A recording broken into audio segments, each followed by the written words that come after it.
Bonjour à tous et j'espère que vous allez bien. C'est le général Alligator, créateur de la mentalité Alligator. Dans les commentaires, il y a une question qui revient souvent, surtout pour ceux qui ont joué à la développerie et dont les noms ont été retenus. Tu as été retenu pour la développerie pour attendre la deuxième lettre. Mais tu te poses les questions de savoir si le fait que tu aies demandé un visa touriste au départ, bien avant que tu ne joues à la développerie, va faire en sorte que ton visa soit refusé. Est-ce que ton interview sera boycottée à cause du fait que tu aies demandé un visa touriste au départ? Il y en a qui ont aussi expliqué qu'ils ont des visas touristes. Je suis détenteur d'un visa touriste et mon nom a aussi été retenu comme gagnant de la développerie. Est-ce que je dois m'inquiéter? Je leur ai déjà montré que je ne viens pas aux États-Unis pour rester. C'est-à-dire, j'ai fait une demande pour leur dire je ne viens pas aux États-Unis pour rester. Est-ce que je peux m'inquiéter? Est-ce qu'ils vont me donner le visa pour la développerie? Est-ce que ça va aboutir à quelque chose, sachant très bien que j'ai déjà un visa touriste qui montre que je ne viens pas rester? Alors, que ce soit le détenteur de visa, que ce soit toi qui as un visa touriste et qui a gagné la développerie, que ce soit celui qui a fait une demande de visa pour tourisme et qui a échoué, c'est-à-dire tu as eu 2 ou 3 refus pour visa touriste et tu as gagné à la développerie, tu n'auras pas de problème. On ne va pas te juger par rapport au fait que tu aies demandé un visa touriste. C'est tout à fait normal. La développerie est aussi un processus normal qui te permet de venir vivre aux États-Unis de manière légale.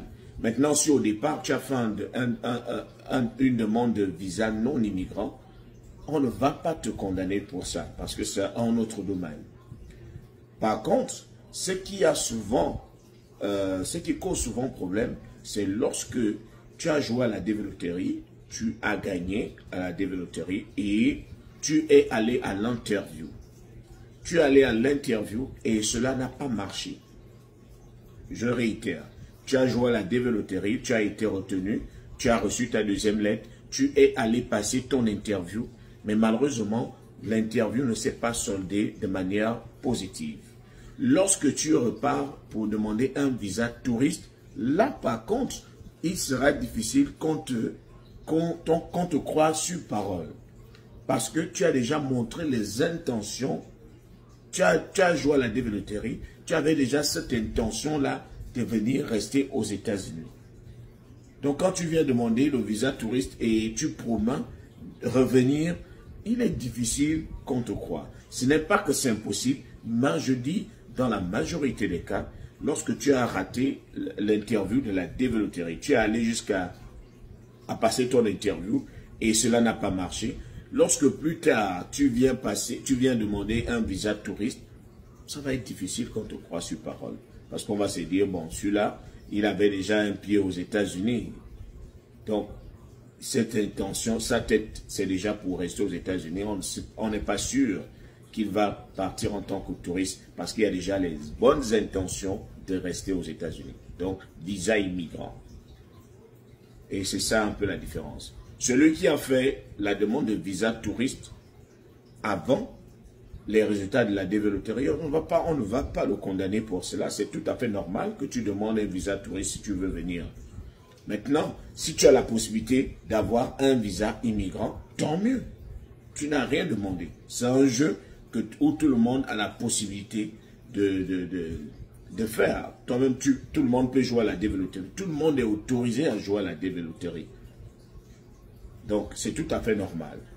C'est tout à fait normal que tu aies des intentions de venir aux États-Unis. Si tu n'as pas eu la possibilité de venir en tant que touriste, tu peux venir en tant que détenteur de visa développerie. Donc, c'est tout à fait normal. Je ne sais pas si vous avez suivi un peu la différence.